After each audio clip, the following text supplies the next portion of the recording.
Thanks for watching The Instant Reaction. For full episodes of the Cannon Podcast, sign up as a YouTube member on this channel or go to patreon.com/thecannonpod. Look at that face over there. Shall I intro it instead, or do you want to intro it? I'm not speaking until Arsenal score a goal. It might take a while then. It might take a while. It's not happening tonight. That's for guaranteed sure. It wasn't It's not happening in happening about 4 halves, mate. Yeah, just not happening. It's just such a weird performance because obviously every time you lose a game, it's like everyone's like, "Wow, it's the end of the world. It's all over," and everything just compiles. It is at the once. end of the world, Bhavs. It's football. Exactly, it is the end of the world. But goodness gracious me, man. Goodness gracious me. Do you know what that this game reminds me of? Arsenal won Man United 3 years ago. I know that was the way when the hair turned into a monster, but it was a game right, where yeah. they had United had next to no chances and they go and score 3 jammy goals, and Arsenal missed chance after chance after chance after chance. Like in this game, we missed chance after chance after chance. Because you can't really. What's wrong with the performance? Right? The finishing. That was the problem. But everything else is fine. We made chances. We limited their chances massively. But I guess football's a game where sometimes it happens like that. I'm so annoyed. I'm very annoyed. I'm more annoyed at the West Ham Why fans. do I than anything. let 11 men I've never met dictate my life so much? Don't know, mate. No, I Am thought I- it was another question. And my emotions. Look, you're right. It was the finish. And I've seen, I'll call them out. Aaron Catterson-Reed, one of my mates on Twitter, saying, Yeah, what do you say? "Oh, it was the whole team." It wasn't the whole team. Rice, Saliba, Gabriel had a fantastic night. Odegaard had a really good night. Raya didn't have anything to do. I thought the subs were- it was our finishing. That was the That's what it problem, was. and it's been the problem in a number of games this season, but particularly recently against Villa and tonight. Look, we can sit here and go, "Oh, we dominated the half spaces," or we managed to create ball progression in the second You sound like a phase." certain someone. Yeah, well, at least I actually know what I'm talking about. It Yeah. doesn't matter. We didn't put it in net. Ball did not go in net. That is literally Ball it. did not go to net. Speaking of people who talk about dominating the half spaces and ball progressing through the third. Hello. Sir. I'm so annoyed. Yeah. Yeah. I don't know, mate. Like it's one of those games I that I feel like I swear to you, George. I swear to you. If you say it was anything other than the finishing, if you claim we didn't dominate the left space of the box and Martinelli's left foot peg didn't go in the round hole, it was our finishing. I'm so annoyed. no, it's frustrating. I feel like you play this game 10 times out of 10, West Ham win once, and this was one of those. It That was felt what I was very going to say. much It's a like freak that. result. Yeah, and I think you look at all the stats in terms of some of the big chances missed, in terms of the amount of touches in the box, whatever aspect of the game that you really want to talk about, possession, but ultimately the ball needs to go in the back of the net, and I think that we played with our food far too long, and I think there's obviously the Zinchenko mistake against the run of play that I still felt people almost went into this match with an expectation of winning, and the players almost gave that, but it was just really poor. It was poor. But I almost ironically don't think that we played poorly as a team. It was just No, we didn't. individuals in final action. And I think to generate the numbers that we did meant, on one hand, I'm happy that chances created are no longer an issue. But it's just so frustrating when I think you face this kind of opponent with the injuries that we saw as well, no center backs, as well as Paqueta going off. You just kind of sit there and go, there's no excuse not to have a win. And I guess maybe one side point is David Raya kind of saving the penalty, which was something for me that I do look at as a positive. But generally speaking, you're just very deflated because it was a match where we controlled, we dominated, and it spoke and reeked of a 3-0, 3-1 type of scoreline that unfortunately we're on the receiving end of a 2-0. And we've just got to dust ourselves off. We've got to sit there and look at ourselves in terms of our finishing, but also that left-hand side is an issue, not just one player. But I think every metric that you look at right now has Don't care about degree of them. dominance I only that you care just- about one, George. Well, we won in the one area that counts, eh? Yeah, exactly. I look, honestly, I get why people I'm frustrated myself. But I don't think there's much of a problem. As in, I don't think there's like we need to do a breakdown not. dilemma. This is the problem. We need to fix it. He needs to get sold. I No. think it's just a matter of we were very unlucky not to score our chances. That was it, you know. And we'll talk about Jesus missing some massive chances, but strikers miss chances. It just happens all the time, right? There was a game this year Haaland had against West Ham where he missed like 5 chances as well. Right, so I don't think there's much of a breakdown in the sense of us doing anything poorly. It was just the fact that this was a freak result. It really was a freak result, and the stats show all of that it's a freak result. But I also understand that at this part of this close after a game, fans want to vent their frustration. So I don't know, if you need to go find a scapegoat, find a scapegoat. If you need to go do whatever you need, go for a walk, have a take a deep breath, have some water, whatever you want to do. I will. Just relax. I mean, Alex, it's my advice to you, by the way. I'm gonna go for a walk around South London at 11 p.m. And if I Okay, if I get killed, maybe if I get killed, not that. I will blame you. maybe not there, but Look, maybe just have a look at the field tilt. yeah, just literally just stare at this and just be happy. Look, let me try and do some analysis. Look, 2.5 expected goals to 1.6 tells you everything you need to know. That is 30 shots and the penalty as well. I mean, congratulations to the script writers. Declan Rice giving away probably the only penalty he'll ever give away in his career, or certainly in his Arsenal career. 92 final third entries to 16. It is. Do you know what annoys me? And maybe this is what annoys me more than anything else. It's not that. It's that we didn't learn anything new. I love games where you feel like you see something from a player you haven't seen before, or if we watched this tonight and it was like, right, that tells us something, that confirms a suspicion that we had about this player or whatever. We didn't learn anything new. Zinchenko, we know, is suspect defensively and probably won't be playing tonight, because he's been in poor form defensively. That's fine. And there'll be games for Zinchenko, there's games not for Zinchenko. We know we need a box presence who can be a killer in the box. We don't have that, and we knew that before tonight. We know, to when you score 2.5, when you get 2.5 expected goals and don't put the ball in the net, you still don't win the match. Shock. We knew that. So that's what annoys me, is that we didn't learn anything new. Yeah, and that's why I think fans are frustrated, is because they don't quite know what to put the finger towards. Because there wasn't a clear issue. The performance was a performance of a 3-0. That's what it was. Sorry. And that's heard commentators saying most touches in the opposition box without scoring since Opta stats started. Yeah, freak result. That's why I keep saying it's a freak result, because we've lost games this season. We have. But not like that. You don't play that level of performance when you dominate that much. You limit their chances that much. I mean, what was West Ham's biggest chance of the game? The one where the ball's out of play? Was that the big chance of the game for theirs? Yeah, probably the chance. So that I can't look at his performance and go towards Mikel Arteta like he's not coached a team to win this game 3-0. We did. We just didn't take our chances. It's as simple as that. And so it opens up a bigger question. And then, is there a answer in January? Do you fast forward a plan? Do you maybe pay the release clause if you're going to pay anyways in January? George? Look, I feel like at the end of the day, you can analyze as much as you can, but if you're not going to put the ball at the back of the net, then I think you're going to have a tough time winning games. Yeah. Like, it's just, it's frustrating. I think that as a whole, the one thing I do just kind of disagree with, Alex, in terms of learning, I do think the left-hand side is an issue that we've learnt is an issue, and we need to do something different. That's been coming, though. That's been coming.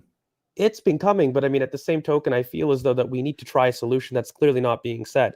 And I'm having a look right now, and I just don't believe that maximizing Martinelli in this way is going to win us major trophies. I think that if we're going to sit there and we want to perform as well as our aspirations are saying in the Premier League, Martinelli can't continue this level of performance in the season. We're now approaching the halfway mark. We've got enough sample that I don't think it can be form only. And while I think that he individually needs to look at himself for individual decision-making, fundamentally, that left-hand side hasn't been acting in the way that it did last season. And that goes both individuals, that goes both systemically. And if we're going to do something this season, we can't hope that Saka is going to carry us there for the title. And so I'd like to see a different solution. I'd like to see us introduce a little bit more chemistry. And I would like to see us have a little bit more willingness to try more creative solutions, because we can't just assume and say we know what Zinchenko is and then just say he's the only solution that we're going to try in that position. We can't look at Kai Havertz or Trossard as being the only solution in the left-hand side 8 position. And I don't think they are the only solutions, because both aren't working. And I think both haven't worked for enough sample that we can sit there and say, Something needs to change. We can't rely on these three continuously. We need to start to find a different solution there. Also, I felt like Jesus as a whole this match personally was a little bit quiet. Obviously, the big chances missed are going to be highlighted, but I thought as a whole, I didn't find him popping up in wide spaces as much as I normally do. I thought that he was a little bit static, wanting the ball And to a come to theme him. this season. Yeah, and I mean, we've talked about it slightly on the pod, but this idea of us prioritizing the Jesus Havertz rotation vertically as opposed to the Jesus Martinelli rotation of last season, I do feel has had an effect on how this team attacks and how this team rotates, really. A lot of our rotations will happen centrally. And if you don't maximize those chances centrally, then you're going to struggle. I think one of the beauty of allowing kind of Jesus and Martinelli to really rotate on both sides like that, it kind of meant that we had more players central that we could count on for finishing, really. And I don't know between Odegaard, Jesus, and Havertz if we're maximizing the amount of attacking potency as we would with Jesus, Saka, Martinelli. Those are my big issues. I think yeah, I agree with your prognosis. I think maybe we could discuss the left hand side on the pod at some point and maybe come up with some more practical solutions when I feel less stressed about it. But I agree, George, and I think the idea that is the only possible solution is a little bit stupid. Here's the question though, Anjin. Let's discuss the incident.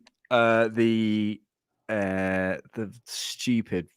I won't swear because it will get us demonetized. But the stupid decision, you know which one I'm referring to, for the goal. Look, I'm going to do my usual VAR rant, but it'd be stupid not to say it. The fact that we are going with we're still when they implement VAR.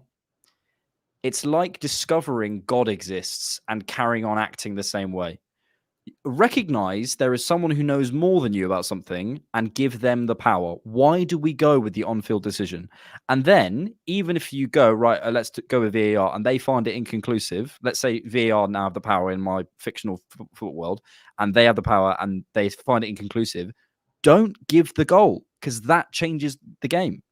You don't, it's like, seeing, not to turn into Mark Goldbridge here with my analogies, but it's like being in a it's like committing someone to 30 years in prison on unconclusive evidence. No, you do the thing that doesn't affect reality when you aren't sure. Why would you do that? It just annoys me so much, and it was so obviously out as well. Oh, Bhavs. Yeah, I mean, it was one of those things where I think the only reason it stands is because his leg is in the way of the ball. That's why it's a goal. It's because he's covering the ball. Yeah, and so but you can that's why see, though. You can see that. I know, and that's why it's Watch it. frustrating to me. And it was a fluke. That's what it was. I'm sorry, West Ham fans. It was a fluke. It was a fluke of a goal, right? And so was the second one. You were a fluky team, right? But I think what it is they've got a chip that they use for offsides in Champions League. I think it was Clattenburg talked about it on Amazon, that they can use if they install into the board. They can then use the goal line technology there to prove it, and then they don't do it. I'll tell you what they can do. They can tell you how far a shot was from goal and how fast it was traveling, but they can't tell you whether it went over the line. Yeah, and why would you make a decision based on something you don't make the decision if you're not sure? The case they were making was basically that VAR is meant to intervene if there's a clear and obvious error from the referee. And because they can't find the angle to prove that it's a clear because the leg's in the way, they can't prove that's a clear and obvious because error. the power's with the on-field decision, which is stupid. Yeah, that's the point. Go on, Look, Gio. I think fundamentally, they can't go back on the decision making through the Newcastle goal. I'm going to be honest. From that point, you're going to be having 50-50 decisions that have to follow that logic, at least with Arsenal. I mean, the major reason why that goal wasn't ruled out is because they can't conclusively say whether or not the ball was out, despite debate. I think the same thing is going to happen here. If you can't conclusively see with a clear picture, despite a little bit of logic despite a little bit of logic saying it's probably out, they have to carry that line through the end of the season because they almost maintained that as far back as then. But just honestly, I don't want to highlight too much of it because I just felt like we were so poor on the day, generally speaking, that even a goal against in terms of an unlucky run of play. It shouldn't have led to us No. missing the amount of chances that we did. And also, I feel like you look at that first half, Martinelli has that chance where I think if he is the Martinelli of last month, he scores that far post. And then Saka off the post in the first half. Then you've got Jesus, the 2 free headers in the box. Back really soon, Emil had 2 half chances as well. Am I missing any more, guys? The Jesus one, I stood up and shouted on my own. That is unforgivable. No, Yeah. no one in my room. That is No, unforgivable. I just checked Osimhen's release clause again. I was like, yeah, right now, just get paid. Yep. Bizwajit, Chowdhury, thank you very much for your contribution. And yeah, we've done some left side chat, and I do want to pick up on something George said as well. Like, let's be clear, the referee stuff is rubbish, but it was completely in our hands. I don't want anyone thinking any of us are saying that means we should have won or lost the game is not true. Let's go to some individual performances. George, I did think Martin Odegaard was terrific tonight, and I thought his last 2 home games have been terrific. And he probably got closest in terms of his shots from distance. But yeah, thoughts on him tonight? Yeah, he was very good. I thought he was really technically secure in a team that struggled to be technically secure today. The one thing that frustrated me is I thought that he kept checking back in the manner that he came from. And so I felt that our tempo was kind of slowed, but he's kind of the last person I would critique in that front line because I felt as a whole he was our best player in the front line. Enough for you? No, well, I mean, we know that he's not, right? Like, he's too left-footed. That's why he receives in that manner. But it does frustrate me when he receives the ball, he checks back onto the manner that he does and recycles it. I find as though that slows down our attack because it's not on. One of the first things that you get taught in very basic football is that when you receive a pass, look beyond the manner that you've received it in. You don't go backwards, don't check back. And I just find that he's been doing that a little bit too much. But honestly, he's been probably our best frontline player this match. So one thing that I did like, by the way, is I thought he was a lot more willing to release the ball in the second half. I thought that he struggled in the first half to release when he could. But in the second half, he was taking a lot more responsibility. And I thought he was one of the better forwards, at least, that could hold his head up high in the match. Bhavs, before we move to some comments, there are some positives from this evening. Let's see if we can drum them up from the bottom of the barrel. David Raya saved a penalty. Yeah. Do we have a goalkeeper that can save penalties? Was that the first penalty he's faced this season? I think that's the first penalty I've ever seen an Arsenal keeper save. I'm pretty sure. Nah, No one fact check me on that. We've seen it before, surely. Yeah, look, the positives was that we actually created chances now, and I'd rather have that as a problem than not have chances created in the first place. Is that now it's a simple issue of putting the ball into the back of the net. Before, the issue would be in games like this, you wouldn't make the chance, and you just keep shooting but not make opening up clear opportunities. So that's for me the positive. And obviously Martin Odegaard's performance was fantastic. It was, at times really wowing, the little flicks and tricks. But it's just weird how to sum this game up because I'm talking about actual negatives, and it's just the one thing that keeps coming up when it's finishing. But fans will know that, and they'll keep saying, okay, let's sign a striker in January. But reality is, I don't think Arsenal will, because they're going to wait till the summer. And fans will not want to hear that right now. So what is the actual in-squad solution? I would actually say that tonight we kind of missed Havertz's box presence. Someone that can arrive into the box, find some space, maybe nab a little goal in. That might be a bit fluky, but it counts. I think it's hard to justify doing something in January for all the January reasons and who might be available in the summer, etc. But secondarily, when you look at the fact we don't have Timber, who's it? Timber, Partey. Havertz, Vieira, Tomiyasu. Like, if you think about the amount of players that we don't have available, but Arsenal don't have an injury crisis. Just to be absolutely clear, we don't. So everyone's fit and available. Probably. Everyone's fit and available for us. And yeah, on that, Kieran, thank you very much for your contribution. I miss Timber so much, more than you believe. Yeah. Oh, and also, he would have scored smashed. Spurs got smashed. Yeah, I don't care about that. We take the positives where we can get them, guys. Let's do some questions. Elliot Roberts, why are you laughing? This isn't funny. This is serious business. This is serious business. Mohamed Basha says, Mohamed Basha, 30 shots, only 8 on target. Can please take a minute and think what that means? I will say, and maybe we haven't mentioned this so far, West Ham defended really, really well. And I know no one wants to hear that because we focus on Goodness ourselves. gracious me. They didn't come You to win that think? game. They did not come West- to win that game. They just sat in their box and just... West Ham defended. I'm being salty. Let me be salty, West bro. Ham I'm salty defended right now. very, very, very well. I thought they were really compact, not in individual moments, but as a team, they defended really, really well. I don't know. Yeah. Like I think they were deep, but I mean to allow that many touches in the box that you do, I wouldn't call that great defending. I mean, they were definitely open, and I think that they were deep. Look, Arsenal were characters of their own demise, and we should really critique our finishing. But I Yep. mean, the amount of stuff or the amount of chances that we created, the amount of times we entered their box, I think we coached in every way a possible win. And I Yeah. don't know if this was necessarily West Ham stopping that. I think Arsenal stopped themselves personally. Again, they defended deep and they wanted to counter, but I mean, I just don't know if you can say that you defend well when you allow that many touches in your own box. I think they had a certain plan, and I think it was literally just to completely block the middle, and they were happy for us to have the ball pretty much 18 yards from goal and more. I would say, obviously, in the balance of things, I'd probably put it at about 70-80% us, but I do think West Ham deserves some credit. I really do. This is from Anurag Srivastava. Apologies for butchering your name. Thank you so much for your contribution. Imagine saying this 2 months ago, but goddamn, Havertz is crucial for the team. Bhavs. Well, that's why Mikel Arteta signed him. I honestly think for games like this, where you need a bit of presence in the box at times, players that arrive into the box, because Odegaard's... Sorry, I know I just asked you a question. I'm going to interrupt you, but I think Saka missed him at the back post tonight. Yeah, I think it was a number of times he picked his head up, and I could see him going. Yeah, so look, that's why Mikel wanted him, is because we've had games like this last year as well, where we couldn't break teams down.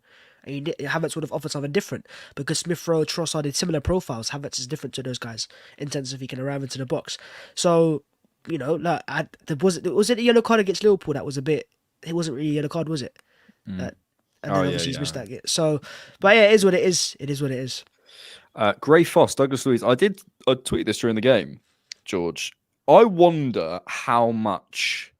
For two things, I miss a proper free kick specialist. And I'm not saying Douglas Luiz is perfect. He's obviously better on corners. But I wonder, looking at the state of our corners this evening, and a lot of times where Trossard just hasn't got it past the first man. I know we've done well from set pieces, but it feels more like about our structure rather than the incredible delivery, particularly, and especially from sort of corners, especially. How much of the thinking around Douglas Luiz do you think is related to set pieces? Because I wouldn't be surprised if a decent proportion, I'm not saying the whole thing, obviously, but a decent proportion of the selling point is the fact that he is really good on set pieces. I don't think we have anyone, especially on free kicks around the box. I never feel confident that someone's going to have a go and at least get it on target. I think the one player that we are very confident in just won't get in, Fabio Vieira, right? Like we've got a set piece specialist in the locker. It's just he's not going to be playing as much. I don't know. I struggle because on the balance of play, we score the most set pieces in the league. And I look at Martinelli, and he does have very decent deliveries, as does Saka, generally speaking. I think Trossard, there might be a story there that we're skipping over, because I don't know if Trossard's been great for several weeks now. He's got his odd cameo, but I think the form that he took from preseason at the beginning of the season has definitely tailed off. And I don't think he was great at all. Not that there were many this game, but especially today. So I think that really highlighted maybe the set piece thing that you're talking about, because in general, I feel we've done pretty well on it. But of course, Douglas Luiz carries that weapon, right? So, I mean, if he's going to be starting, you're going to add that to the bow. The one thing that I would agree with is probably the free kick competency. I'd like Declan Rice to take more. I think he's got a really good capacity to do it. But I think Martin Odegaard is really going to be the main man there. And until he's off that, you would struggle to have somebody take over. I know this isn't fair because he's a freak, but I look at someone like Trent, and I'm just like, I wish we had that on our team.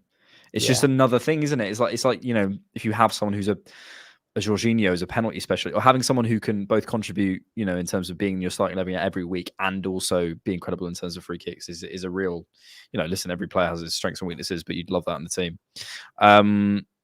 Right, let's do some more questions.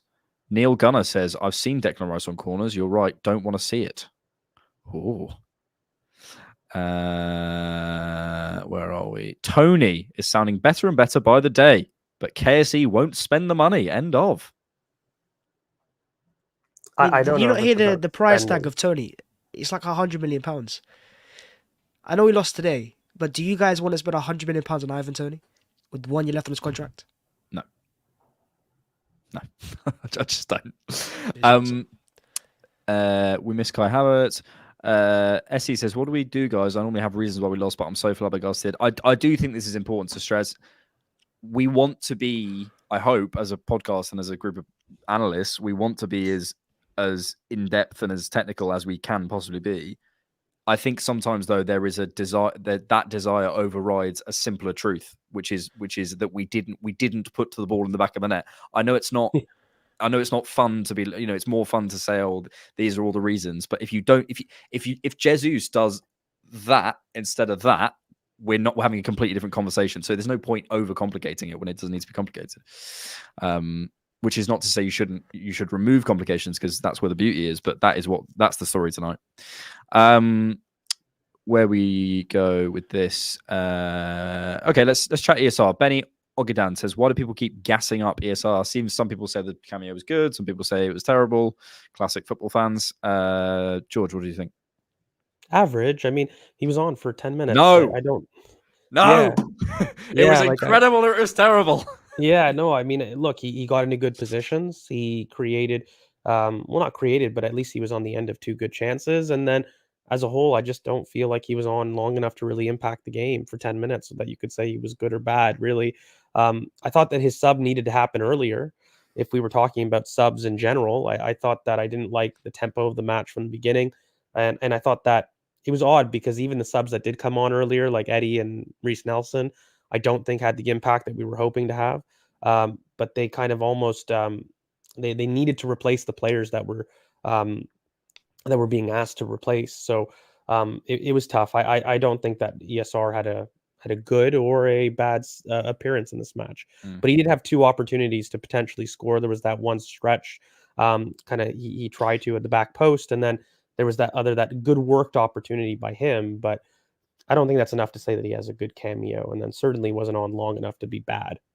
Yeah, I actually thought on that chance where Odegaard puts it in, I think Smith Rowe could have done better. I know it looks like it's just like a stretch, but I think he had more time than and I think he could have judged the ball better. Fizzy, is it your money? I hate fans talking about prices as reasons for not signing players.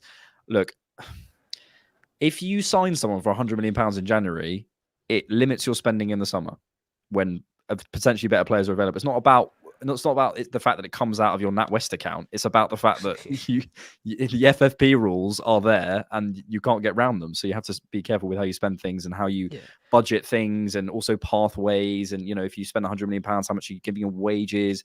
There's so many things to consider. I don't think that's fair to reduce it to that. Where do we go? Liverpool now have the best defensive record in the Prem.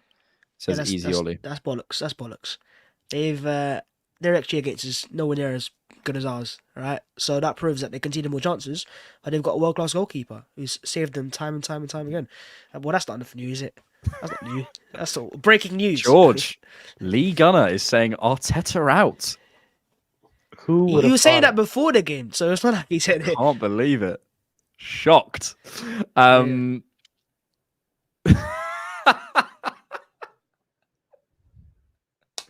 That is a deep cut. Let's do this. Milo Haynes, do you think we're doing enough to break down the block? Seems every time we pass around the block with predictable pattern passing between our wingers, 8 and fullback in the quarters. I will say, at the beginning, like the first 20 minutes, no. And I was prepared to come on the instant reaction and be like, it's too predictable. But Ali McCoist on commentary was like, there's no tempo. They're just not going to... No, actually, what we were doing really well, I thought, at certain points to manipulate the block. We started shooting from distance, which was great. We started trying to do cutbacks. We had the moment with Ben White where he was going over the top. We were trying to get it to the back stick. We were really varying it. I thought this was a really good game in terms of how we varied our final third play. Yeah. Just the first 20 minutes was really stiff and temporless. But then actually we really improved. So I don't think we should rewrite history and say it was just the finishing. I know it's boring to say, but it is. Well, and I think that we've had a lot of chances. Again, I'd like to recap. Saka has had 2 chances, by the way. You remember that cross to Saka in the box, then the post. Jesus has his 2 headers. Martinelli has the 1 goal at the beginning of the first half. So they're absolutely kind of finishing concerns. But I think if you look at the past map, mate, I'm going to say the word, get your bingo out. Have a look at the central access of that match. There's a big box there, and we were forced wide. It was part of it. I don't think that we maximized that corridor enough. And I think part of that was the Havertz back post cross. We would have. I agree with kind of the statements there. We were looking for that. But one thing that I also wanted to kind of highlight was I thought that set pieces in general was something that we could have absolutely improved a bit more on. Not just beating the first man, but I think that there was a couple really good routines that we just weren't clinical enough on. And I think that there was a lot of half chances in this match. But fundamentally, we really have to start to pick up our form in terms of finishing. It's actually been encouraging, I think, in the last 5 matches that we're sat here talking about us creating chances again. That's one thing I will say, because in the long run, I find that more sustainable than what was happening previously in the last 10 games, which was finishing really well with low amount of chances. So I'm encouraging that aspect. But look, I think Mikel knows this. The team knows this. They don't need us to tell them that we need to finish our dinner and we win games. You know, that's very basic. But I just think it was a poor game. Like I said, we played this game 10 times out of 10. I think West Ham win 1, and it was today. It just seemed like nothing was going to fall for us. Yep. Honestly, I truly prefer Cedric than Ben White. And guys, we've gone too far. This is why I don't react after defeats. People always go, "Why don't you post videos after defeats?" Because this is what happens. There's always comments like this. There's people, everyone they lose their minds, bro. I saw this last year after we lost to Brighton 3-0. I had a guy come up to me, he goes, "Yeah, Arteta needs to go now. Like, he needs to go." Yeah. And I was like, I do think this is a good point from Mohamed Bashir. Like, I will say, I think we're missing, and it's not to say that we should need to sign this player, because I think there maybe is that player in our ranks. I think at the minute we are missing a little bit of unpredictability in terms of just getting a bit of separation and getting your shot off. I don't think Mikel wants that. Like that. That's what I'm saying. I think he wants. It's part of the plan. And I think and I think we saw it with Ødegaard as well this evening. Like, you can see he's in a position to shoot, and he still wants to connect in the box. And like, mate, just have a go. Mikel is a control freak. Like, that's why we always win with Phil. He wants control of every action, every little. He's a Say it again, Bhavs. Phil tilt. You know. So look, he wants to control everything, and we want unpredictability. But you know, this is where maybe he's a bit similar to Pep.